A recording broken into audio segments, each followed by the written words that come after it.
I asked my family, I asked friends, I even asked strangers on Facebook and Instagram. Is this working? Now, my question was simple. My question was, have you ever heard of Timor-Leste? Timor-Leste? Timor-Leste? Timor is T-E? Timor is Timor. Guaranteed, almost every single time, the answer I received was No, I didn't even know such a place existed.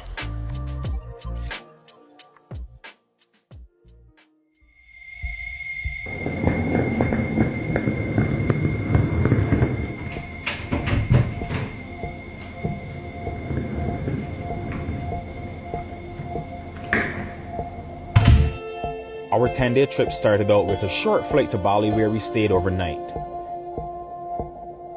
The next morning, we boarded a CityLink flight to Dili, which is the capital city of Timor-Leste.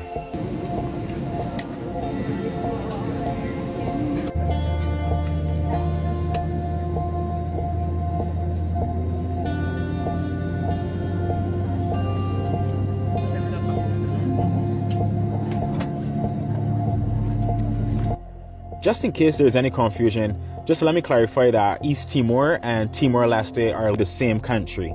So Timor-Leste shares the same landmass with a part of Indonesia known as West Timor or just Timor. The main languages spoken in East Timor are Tetun, there's Portuguese, Bahasa, which is an Indonesian language, and English. Now, I had no idea what to expect on arrival, but it was really a great start to the trip when we found out that the president of Timor-Leste was on our flight. What just happened? We just shared the plane with the president of Timor-Leste. So once we got off the plane, it was a short 2-minute walk to the counter where we purchased the visa on arrival, and this was $30 US. Now this airport is extremely tiny, so we were in and out within 30 minutes, I would say, and our first task of the day was to find a taxi. It truthfully wasn't that hard because within minutes of exiting, we had a couple taxi drivers who approached us offering their services. You feel that heat is? It's not cold here. Ultimately, if we really needed to find a taxi, it would have been super easy to find a taxi in the parking lot just outside of the airport. So before we made our way to the hotel, I decided to purchase a Timorese SIM card, and it was a good thing that I did, because now we were charged with task number 2, a slight language barrier. We have just arrived in Dili, and the first thing that you notice is the heat. It is hot as hell. We just pulled over trying to get directions to the hotel. Our first place is Lagabati. There could be a bit of an issue with the language barrier.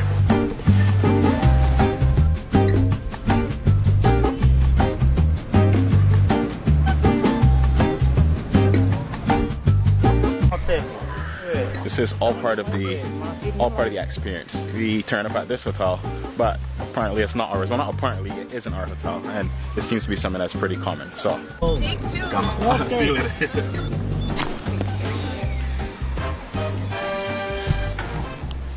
Alright, so we finally found it. Lagabati. Lagabati. Yep, that was the name of our crib for the next 3 nights. Once we were settled in, we dropped off our bags and we head out to find some food. So this guest house is located really close to the Hospital Guido Valladares, and the restaurant where Amy and I shared some stewed chicken was just like literally across the street from this hospital. Really easy to find, really delicious food, and it was a great way to get the afternoon going because we were hungry. So since there weren't any vegetarian options for Kelly, we took a cool 15-minute stroll back to El Legendario, which is located on the main strip.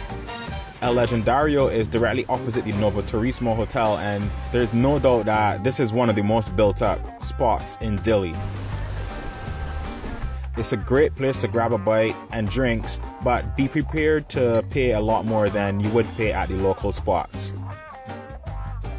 Now, don't quote me on this. I'm not sure if I'm saying the name of this beach correctly, but I think it's called Lesidere Beach. I think that's the name.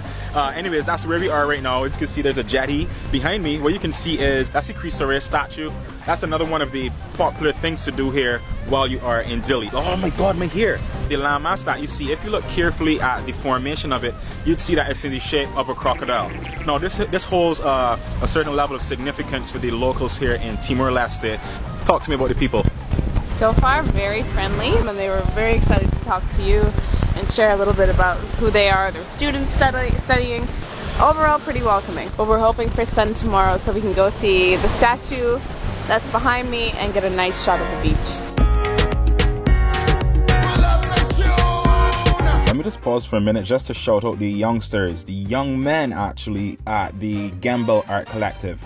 Before we went to Cristo Rey statue, we stumbled upon their art studio, and I really am happy to see young men doing positive things in this world. We need a lot more of that, so shout out and big ups to you guys over there at Gamble Art Collective one more time. This is a micro lab. Most locals use this form of public transportation to get around. In order to get to Cristo Rey statue, well, guess what? We need to get the number 12 microlat. They play music, so it's always an enjoyable ride. Somehow, they managed to find room for the three of us, and off we were to the Cristo Rey statue.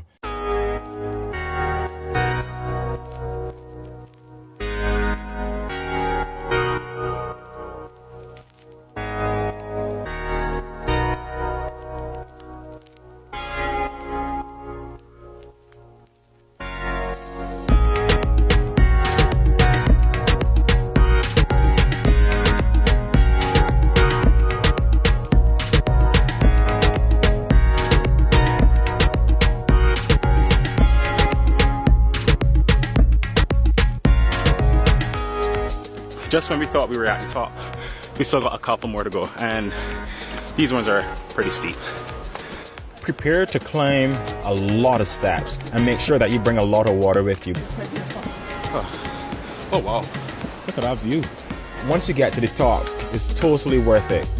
The western view provides beautiful scenery of Dili, and the eastern view is an Instagram-worthy shot of Jesus Backside Beach. And the reason they call it Jesus Backside Beach as well, I mean, it's literally the beach that's behind Jesus. So, anyways. Do it for the gram. Do it for the gram. And for the YouTubes. So, got this. Oh, it's actually not that scary. That's what I mean. I think it's fine. It's like pretty wide. And yeah. Oh wow, holy sh! You know what? Whenever you're making YouTube videos, you always think about the thumbnail. This is going to be an amazing thumbnail of 3 musketeers in East Timor with a beautiful view of Jesus' backside. Oh, thanks, babe. Beautiful view. It became extremely windy as we made our way down to the beach side. I'm talking like sandstorm kind of windy.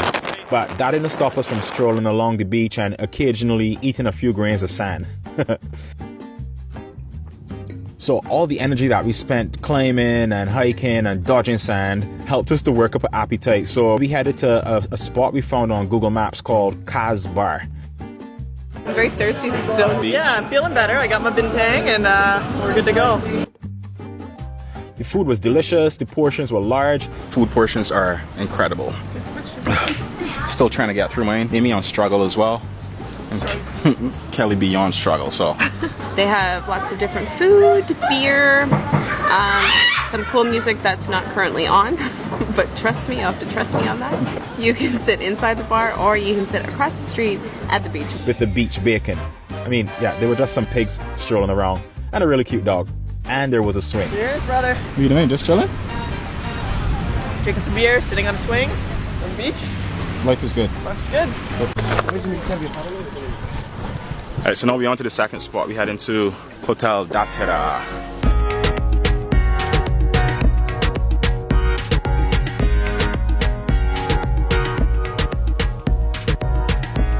We immediately fell in love with Datera. I mean, the location, the staff, the food. Dinner tonight. Thanks so much for preparing dinner tonight, y'all. Yeah! Everybody was super helpful and welcoming from the moment that we arrived. Come to nearby me. I cannot see. Okay. Welcome to The entire vibe of the place was that of like a family setting, and all of the meals were freshly prepared on the day. And what I loved most, right, was that dinner time was communal. We all ate around the same table and just got to know each other better. It was a huge upgrade from where we stayed before. We're very basic travelers, so it's extremely easy to please us.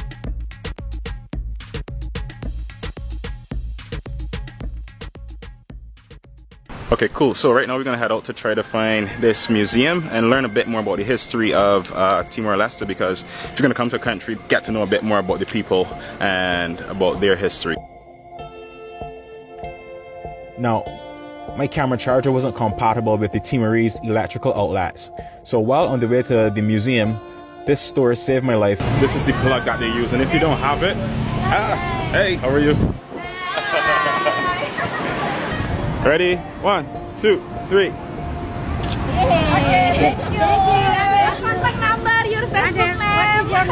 The tragic history of East Timor is not to be overlooked, so I highly recommend visiting their national museum to gain some historical insight. After our museum tour, it was surreal just trying to imagine the cruelty that took place only a few short years ago on these same streets which we were now walking.